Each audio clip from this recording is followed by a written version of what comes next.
میں کئی مرتبہ اس دوست کو ملنے جاتا تھا تو ان کے سسر میرے اوپر بہت شفقت کا اظہار کرتے تھے۔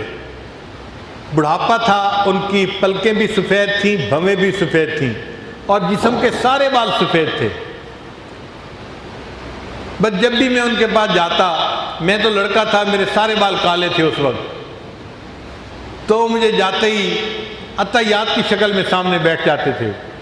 جسم ذرا موٹا تھا، فربا تھا، تو میں ان کی منت سماجت کرتا کہ آپ پلیز اس طرح میرے سامنے نہ بیٹھے، مجھے شرم آتی ہے۔ کہتے تھے کہ نہیں، میں آپ کے سامنے بس عطیات میں ہی بیٹھوں گا۔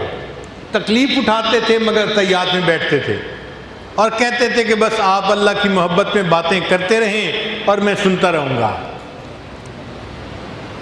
اور میں بدھو سا نوجوان تھا، جب وہ کہتے کہ اللہ کی محبت میں باتیں کرو تو میں کرنی شروع کر دیتا تھا، ایک ٹیپ چل پڑتی تھی، اور ادھر سے میں باتیں اللہ کی محبت میں کرنا شروع کرتا، اور ان کی آنکھوں سے آنسوؤں کے لڑی جو ہے ٹوٹ پڑتی تھی۔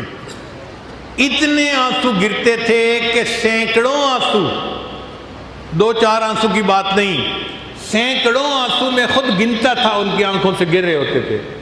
روتے تھے اللہ کا نام سن کے، اتنی محبت تھی ان کو اللہ سے۔ اب کئی مرتبہ جب وہ بہت خوش ہوتے تو مجھے کہتے کہ تم میرے دوست ہو،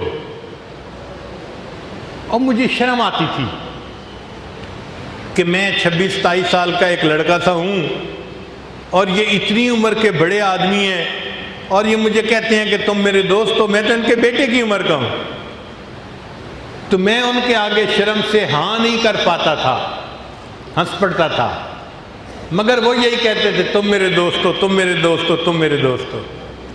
ہر دفعہ اللہ کی محبت میں بات سننے کے بعد اتنا ان کے اندر اللہ کی محبت کا جوش بڑھ جاتا تھا کہ وہ مجھے کہتے تھے کہ تم میرے دوست ہو، مجھے اللہ کے لیے تم سے محبت ہے۔ یہ سلسلہ پوری زندگی چلتا رہا۔ ان کو زندگی میں دو شوق تھے، ایک ہر سال حج کرنا، اور ایک رمضان مبارک میں مسجد نبوی کے اندر اعتکاف میں بیٹھنا۔ ایک دن مجھے فرمانے لگے، میں نے اپنی زندگی میں اس وقت تک 53 مرتبہ حج مکمل کر لیا۔ 53 حج اللہ نے ان کو عطا فرمائے، اس کے بعد بھی انہوں نے کیے، اللہ جانتے ہیں کل کتنے ہوئے ہوں گے، اور عمروں کی تو کوئی انتہا ہی نہیں تھی، اور ہر سال اعتکاف کرتے تھے، ہر سال حج کرتے تھے۔ ایک دن میں نے اللہ کی محبت کی 4 وجوہات بتائیں اور کچھ اشعار پڑھے اللہ کی محبت میں۔ اس دن ان کی حالت عجیب تھی، رو رو کے ان کی طبیعت ہلکان ہو گئی۔ اس دن مجھے کہنے لگے کہ میرے دوست، میں تم سے وعدہ کرتا ہوں، اگر اللہ نے قیامت کے دن میرے اوپر رحم کر دیا تو میں تمہیں اپنے ساتھ لیے بغیر جنت میں نہیں جاؤں گا۔ میرے دوست، میں تم سے وعدہ کرتا ہوں کہ اگر اللہ نے قیامت کے دن میرے اوپر فضل فرما دیا تو میں تمہیں ساتھ لیے بغیر جنت میں نہیں جاؤں گا۔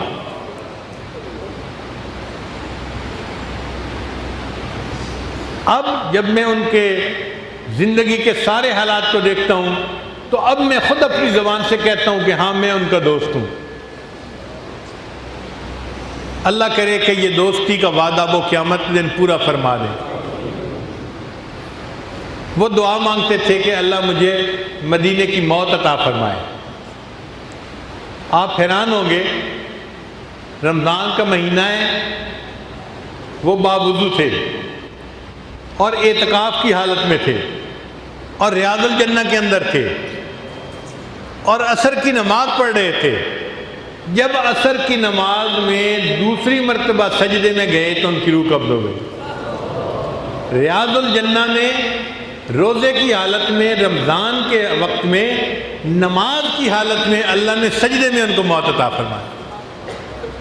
مسجد نبوی میں ان کا جنازہ ہوا اور جنت بقیع میں وہ آرام کر رہے ہیں۔ اب میں کہتا ہوں کہ ہاں، میں بھی ان کا دوست ہوں، کیونکہ مجھے پتہ چل گیا کہ اللہ کی ان کے اوپر واقعی رحمت کی نظر تھی۔ اللہ نے کتنا اچھا ان کا جو ہے نا اختتام فرمایا۔ تو جو زندگی میں عبادت کرتے ہیں اور اللہ سے امیدیں کرتے ہیں، اللہ ان کی امیدیں پوری کر دیتے ہیں۔